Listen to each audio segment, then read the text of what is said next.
book babes? Thank you guys for tuning in to my channel. I'm Keionna and I'm so glad you guys found your way here. You're always welcome to this channel. Thank you guys so much for all of your continued love and support that you consistently show me.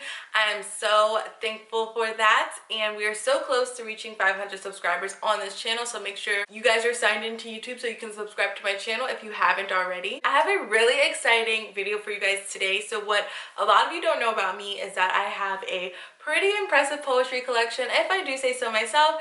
So today I want to share with you guys all of the poetry books that I have accumulated over the course of my YouTube career. I have quite a lot of poetry books here, so that tells me that I'm really into poetry.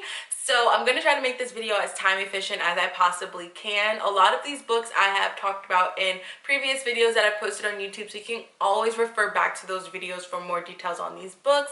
And 80% of these books that I'm going to be sharing with you guys are from authors of color. So if you guys want to hear all about my lovely poetry collection and get some recommendations, then please keep watching. I'm going to start with Rupi Kaur's very popular collection of poems, Milk and Honey and the Sun and Her Flowers.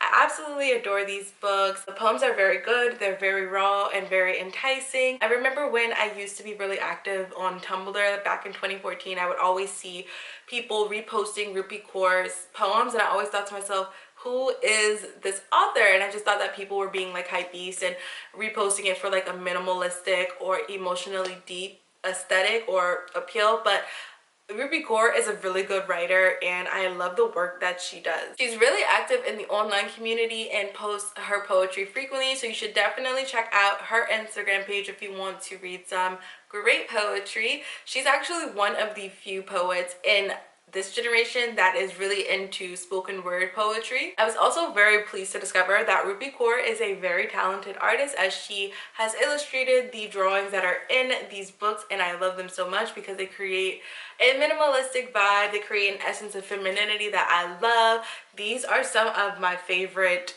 covers that I have on my bookshelf. These books definitely live up to all of the hype. The collections explore a few topics from love, abuse, and loss. Kaur divides these collections up into sections of topics that are relevant to her experience, and I'm really proud of her for being able to having the ability to translate her own experience into poetry and have it touch so many other people's lives. I think that is such a very powerful thing to do, and as a woman, I'm very proud of her for that. These books are a really good mixture between poetry and prose. The language is very good and you can tell that Rupi Kaur writes from her heart. Milk and Honey took me one evening to get through, and then it took me a few more days to get through The Sun and Her Flowers because it's actually larger than Milk and Honey. I've realized that with poetry books, they're not meant to be consumed as you would consume a novel, because you can read poetry in bits and pieces and it'll also make sense because it's not a continuous story.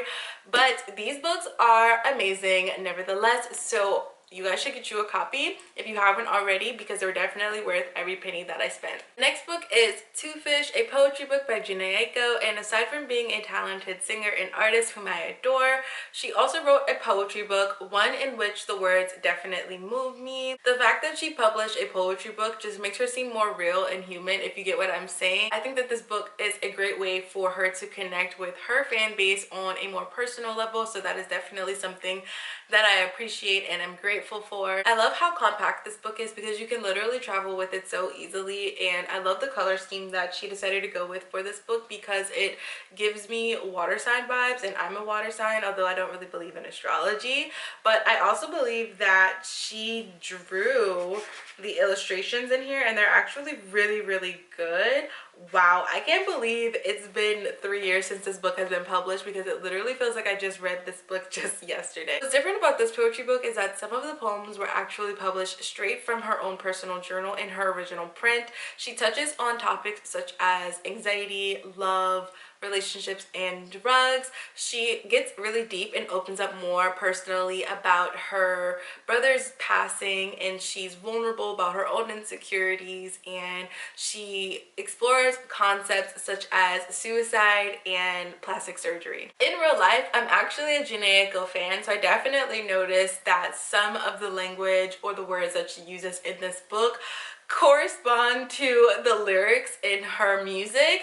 So some of the poems in this book definitely rhyme, and I think that this book is such a special gift from Jhene Aiko to all of her fans and people who love poetry. There is some prose in this book, but it's mostly poetry, and one that I found in here that I really like is 45-ish, and it's on page 92. I'm gonna read it out loud for you guys. To the man I never met, I'm gonna try to keep this short and simple. I will never forget you, and there are millions just like me that feel the same. The brain you spoke of sparking, you did just that.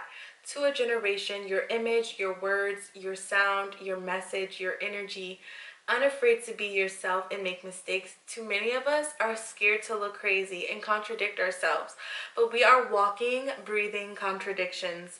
Only some of us are brave enough to contradict ourselves out loud and be real, multi-dimensional creatures that we were born to be, ever-changing, never twice the same. You are proof that one ordinary individual, no superpower, just words, can change the world. And for that, I thank you. I've never met you, nor am I old enough to have ever enjoyed you in your prime. All I have are pictures, interviews, poems, all clues to who you were, help me understand who I am. Light worker, I am your child, I am like you, I am proud. When you say thug life, I know what you mean. I feel like my family has been thugging our whole lives.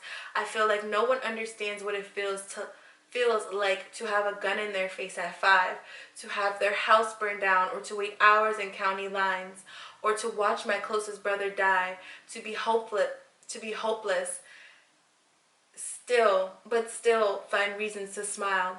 But everyone does understand, because we all go through, and we're all suffering, because we're all in the gutter, and we're still here. So when you say keep your head up, I know what you mean. And though I've never met you, I will never forget you. So everyone else says or thinks, I'm thankful for what you've inspired me to be. Sincerely, Jhene Aiko. When I was reading this, I was thinking, is she talking about Tupac? And then when she said Thug Life, that was my confirmation, and then I knew she was talking about Tupac. I really like her style of writing, obviously, because I really like her music. It's just one of those things that's like, if you know, you know. But this book is definitely read out loud worthy, and I definitely encourage all Jhene Aiko fans to cop this book if you haven't already. The third book I have is Bone by Daley-Ward, and I think I want to read a poem from this book too, because I'm not quite sure how many of you guys are familiar with this book. And I just want to give you guys a glimpse of what's inside. The thing that I love about this book is that it has a table of contents, so you can go back to your favorite poems and find them easily. And the poem that I want to read for you guys today is not very long and it's not really deep. It's titled Wine, and I like wine, so here we go. It's on page 135. Alright. It says, it's never too late to be wise. See how your spirit has been fermenting. And that is it. So this is modern contemporary poetry, and I feel like these poems are very real and very raw and can be quite heavy at times. This book definitely sucks you in for sure, and I believe that it's very introspective of the author, and I think that it takes great courage to write like that. There's some profanity and it's probably a little explicit. There are some things in this book that shed light onto parts of my life that I never thought that anybody else could relate to, so it definitely makes me feel like I'm not alone. The poems are very deep and they make me look at the smallest situations through a magnifying glass. The language is very hard-hitting, so I think it might be an acquired taste to some. I love this cover. This might be one of my favorite poetry books that I have because I really love the color red. Daley-Ward is also the author of one other poetry book that I don't have yet, titled The Terrible. I don't have that book because I believe it was published in 2019, and I haven't really been into poetry over the last year. But I definitely recommend this book for women, especially who are just getting into poetry. Moments of Mindfulness by Polly Fielding isn't exactly a poetry book, but it's sort of structured like one.